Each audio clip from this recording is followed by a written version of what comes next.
వెళ్ళినాయా మరి తొండకి గుడ్లు?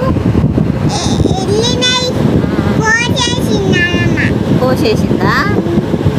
నానమ్మ, జేజన్న, మీ డాడీ, మీ మమ్మీ తిన్నాను తొండగుడ్లు తిన్నాను. నువ్వైతే ఏం గుడ్లు తిన్నావు? నువ్వు కూడా తొండగుడ్లే తిన్నావా? అందరు తొండగుడ్లు తిన్నారు. అవి పాంగుడ్లు కాదు, తొండగుడ్లు. అది తొండలాగలేదా?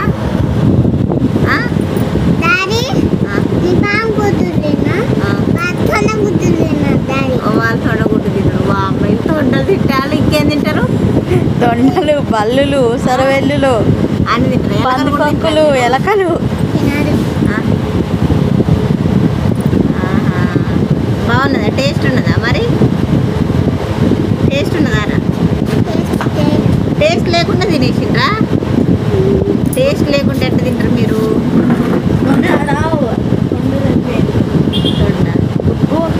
ఎక్కడ ఇలా చెప్పు, కూర వండుకుంటారు. ఇవాళ అదే కూర అంట. ఆ కూర అన్నయ్య అక్క కూడా తిన్నారా?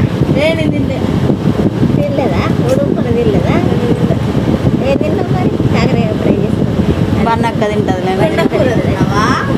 బన్నెక్క తింటుంది మరి. నడుము నొప్పి కదా మంచి. సో నడుము నొప్పికి ఉడుంకూర చాలా మంచిదండి. తిన్నది ఉడుంకూర, ఆమె తెలియక తొండకూర తింటా ఉన్నది. తొండగుడ్లు తిన్నదంట, తొండకూర తిన్నదంట. ఉడుంకూర అయితే తొండకూర. పాము కూడా తిన్నదట. పాము అంటే అదే పాము. మీరు ఎంతమంది తింటారో కామెంట్ సెక్షన్లో కామెంట్స్ పెట్టండి. తొండకూర